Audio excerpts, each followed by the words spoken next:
Hello বন্ধুরা, আজ তোমাদের আমি যে ক্লাসটা নেব সেটা হলো কিনা বাস্তুতন্ত্রের শক্তি প্রবাহ।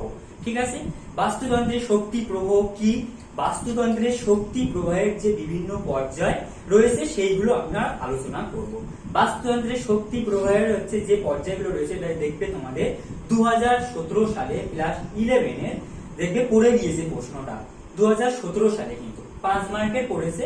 তোমরা এই ক্লাসটা খুব ভালো মনোযোগ সহকারে করবে, দেখবে তোমাদের বুঝতে অনেকটা সুবিধা হবে। দেখো আমি শুরু করছি ক্লাসটা, তোমরা লক্ষ্য করবে, বুঝতে পারবে। তোমরা যদি ভালোভাবে তোমরা মনোযোগ সহকারে ক্লাসটা শোনো তাহলে ক্লাসটা তোমরা বুঝতে পারবে।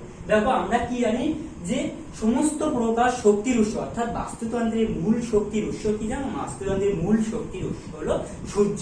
সেখান থেকে যে শক্তি, সেই শক্তি উৎপাদক বা স্বভোজীরা তারা কি করছে না, তারা রাসায়নিক শক্তি রূপে নিজের দেহে সেই শক্তিটাকে কি স্থয়িক শক্তি রূপে নিজের দেহে কিন্তু আবদ্ধ করছে। কিন্তু এরপর কি হচ্ছে দেখো, এই শক্তিটা কি হচ্ছে, এই উৎপাদকের দেহ থেকে প্রাথমিক খাদকের দেহে শক্তিটা কিন্তু স্থানান্তরিত হচ্ছে। এই প্রাথমিক খাদকের দেহ থেকে আবার এইরকম পর্যায়ক্রমে কি হচ্ছে, গৌণ খাদকের দেহে কিন্তু চলে যাচ্ছে।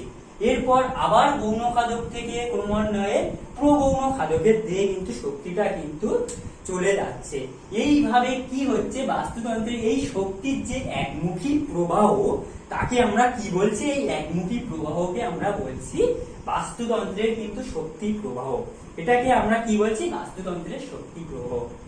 এবার বাস্তুতন্ত্রের যে সংজ্ঞাটা তোমাদের রয়েছে তোমরা দেখবে কিভাবে লিখবে তোমরা, যে কি হচ্ছে বাস্তুতন্ত্রের রূপান্তরিত সৌরশক্তি খাদ্য শৃঙ্খল বা খাদ্য জালকের মাধ্যমে কি হচ্ছে না, এক স্তর থেকে আর এক স্তরে বিভিন্ন খাদ্য খাদক সম্পর্কের ভিত্তিতে এক স্তর থেকে কি হচ্ছে না আর এক স্তরে শক্তির একমুখী প্রবাহ ঘটছে। শক্তির এই একমুখী প্রবাহকে আমরা কি বলছি না, বাস্তুতন্ত্রের শক্তি প্রবাহ বলছি। ঠিক আছে, এই পর্যন্ত তোমরা বুঝতে পেরেছো? এরপরে যে আমি যেটা বলবো যে বাস্তুতন্ত্রের শক্তি প্রবাহের বৈশিষ্ট্য, বাস্তুতন্ত্রের কিনা শক্তি প্রবাহের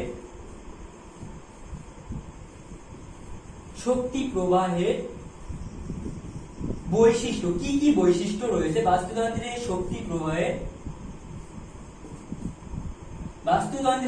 প্রবাহের কি কি বৈশিষ্ট্য রয়েছে। প্রথম বৈশিষ্ট্য কি না, যে শক্তি প্রবাহের প্রথম বৈশিষ্ট্য সমস্ত প্রকার শক্তির উৎস কি না, যে সূর্য। তার মানে কি লিখবো প্রথম পয়েন্ট আমরা, যে না সমস্ত শক্তির উৎস হলো সূর্য। তার মানে কি, যে কি হচ্ছে, যে সূর্য আমাদের সমস্ত প্রকার শক্তির উৎস। সেখান থেকে উদ্ভিদেরা বা উৎপাদকেরা কি করছে, সেই শক্তিটা কি করছে না রাসায়নিক শক্তি রূপে নিজের দেহে কি করছে না স্থয়িক শক্তি রূপে আবদ্ধ করছে। সেখানে কি হচ্ছে, যে বাস্তুতন্ত্রের মূল উৎস কি শক্তি প্রবাহের যে সূর্য।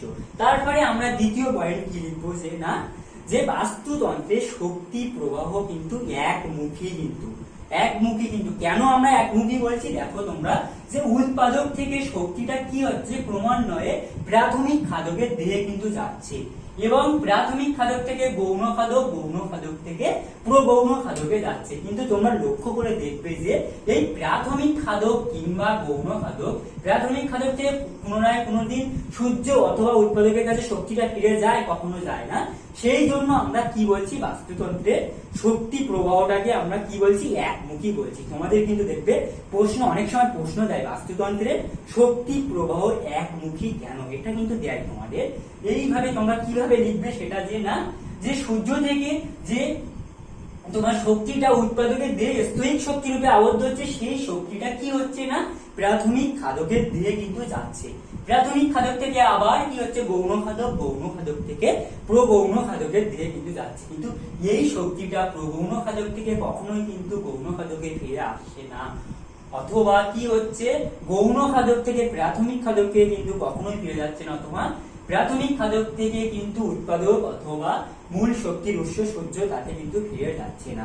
সেই জন্য বাস্তুতন্ত্রের শক্তি প্রবাহের হচ্ছে শক্তি প্রবাহটা কি না একমুখী, আমরা এই জন্য বলছি। ঠিক আছে, এইবারে তোমাদের তৃতীয় বৈশিষ্ট্য কি যে না বাস্তুতন্ত্রের শক্তি প্রবাহ কিন্তু অনাবর্তনশীল। কেন না বাস্তুতন্ত্রের অন্যান্য যে শক্তি প্রবাহ যেমন একমুখী বলছিলাম, তোমরা লক্ষ্য করে দেখবে বাস্তুতন্ত্রের অন্যান্য পুষ্টিমৌলগুলো কিন্তু চক্রাকারে ঘোরে, কিন্তু এখানে কি হয় যে বাস্তুতন্ত্রের শক্তি প্রবাহটা কিন্তু চক্রাকারে ঘোরে না, সেই জন্য কি হচ্ছে অনাবর্তনশীল। শক্তি প্রবাহটা কি না অনাবর্তনশীল, তৃতীয় বৈশিষ্ট্য হলো। তারপর চতুর্থ বৈশিষ্ট্য আমরা কি লিখবো যে না বাস্তুতন্ত্রের শক্তিটা ক্রমান্বয়ে কি হচ্ছে যে না সর্বোচ্চ খাদক স্তরের শক্তিটা ক্রমশ হ্রাস পায়। কিন্তু কি হয় দেখবে তোমরা 1942 খ্রিস্টাব্দে কি হয় রিমন্ড লিন্ডেম্যান বলে একজন ভদ্রলোক, তিনি কি বলছেন যে তিনি হচ্ছে কিনা 10% সূত্র বলে একটা সূত্র আবিষ্কার করেছেন। সেই সূত্র কি বলা হচ্ছে তাতে না প্রাথমিক খাদক উৎপাদকের কাছ থেকে যে পরিমাণ শক্তি সংগ্রহ করে তার মাত্র কত না 10% কি হচ্ছে তাদের দিয়ে কিন্তু সঞ্চয় শক্তিটা অর্জন করছে। কি হচ্ছে যে প্রাথমিক খাদক উৎপাদকের কাছ থেকে যে পরিমাণ শক্তি অর্জন করে, কি বলছে প্রাথমিক খাদক উৎপাদকের কাছ থেকে কি হচ্ছে যে পরিমাণ শক্তি অর্জন করছে তার মাত্র 10% কি দেহ গঠনের কাজে লাগে এবং বাকি শক্তি কি হচ্ছে অপচয় হচ্ছে। এটা হচ্ছে রেমন্ড লিন্ডেম্যানের 10% সূত্র। তোমাদের প্রশ্ন দেয় 2 মার্কের যে 10% সূত্র বলতে তোমরা কি বোঝো। তোমাদের যদি পরীক্ষায় পড়ে যে লিন্ডেম্যানের 10% সূত্র সেটা তোমরা কিভাবে লিখবে, তোমাদের কিন্তু 2 মার্কের প্রশ্ন আসে কিন্তু লিন্ডেম্যানের 10% সূত্রটা কি। তোমরা প্রথমে কি লিখবে যে রিমন্ড লিন্ডেম্যান 1942 খ্রিস্টাব্দে তার এই 10% সূত্র আবিষ্কার করেন। এবার এই সূত্রের মূল কথাটা কি এইভাবে পয়েন্ট করবে, মূল কথা হলো যে কি না যে প্রাথমিক খাদক উৎপাদক থেকে যে পরিমাণ শক্তি অর্জন করে কি তার 10% কি না দেহ গঠনের কাজে লাগে এবং কি না বাকি শক্তি অপচয় ঘটে। এটা কিন্তু 10% সূত্র। এবারে আমরা যেটা পড়ব যে না কি বলবো এবারে শক্তি প্রবাহের বিভিন্ন পর্যায়। এবার তোমাদের যেটা রয়েছে না শক্তি প্রবাহের বিভিন্ন পর্যায়,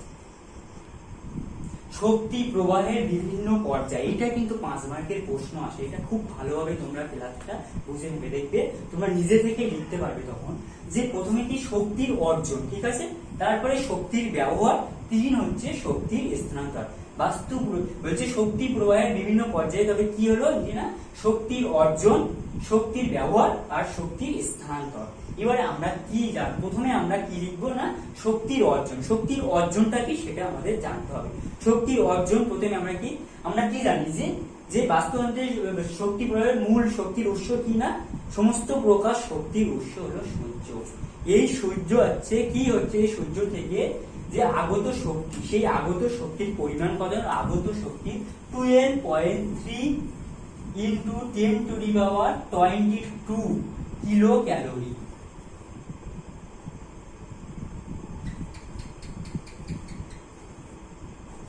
kilo calorie 12.3 into 10⁻22 kilo calorie. এই শক্তিটা কিন্তু সূর্য থেকে আগত মোট শক্তির পরিমাণ। এবার কি হচ্ছে যে এই শক্তির মাত্র 0.2% কি হচ্ছে 0.2% উদ্ভিদেরা কি করছে যে সালেক সংশ্লেষ প্রক্রিয়ায় ক্লোরোফিলের মাধ্যমে কি করছে যে নিজেদের দিয়ে এই শক্তিটা কিন্তু রাসায়নিক শক্তি রূপে নিজেদের দিয়ে কিনা স্থৈতিক শক্তি রূপে সঞ্চিত করছে। কিন্তু এটাকে আমরা কি বলছি, এটাকে হচ্ছে শক্তির অর্জন বলছি। তাহলে কিভাবে শক্তির অর্জন করছে যে না যে সূর্য থেকে আগত মোট শক্তির পরিমাণ কত আমরা কি জানি যে 12.3 into 10⁻22 কিলো ক্যালোরি। ঠিক আছে, এই শক্তির কি হচ্ছে এই শক্তির মাত্র 0.2%। এই শক্তি কি হচ্ছে সবুজ উদ্ভিদ সালেক সংশ্লেষ প্রক্রিয়ায় ক্লোরোফিলের মাধ্যমে নিজেদের দিয়ে কি তোমার হচ্ছে রাসায়নিক শক্তি রূপে স্থৈতিক শক্তি রূপে নিজেদের দিয়ে কি করছে যে না নিজেদের দিয়ে এইটা আবদ্ধ করছে এই পরিমাণ শক্তিটা।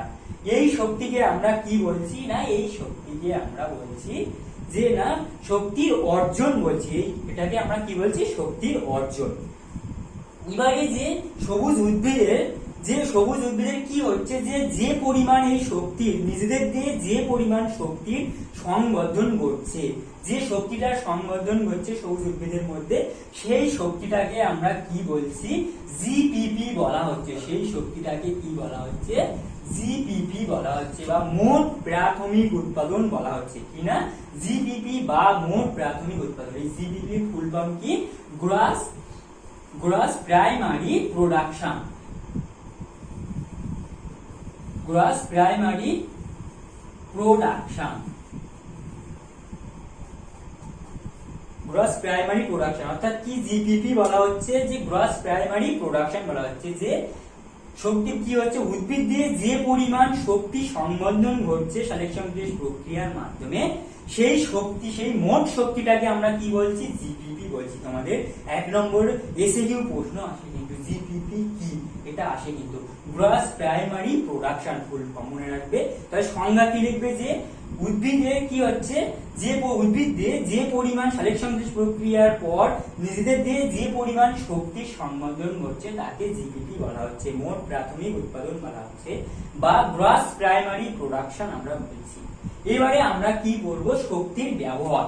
শক্তির ব্যবহার করব। এবারে শক্তির ব্যবহার, কিভাবে শক্তিটা ব্যবহার করছে, কিভাবে ব্যবহার করছে সেটা আমরা করব।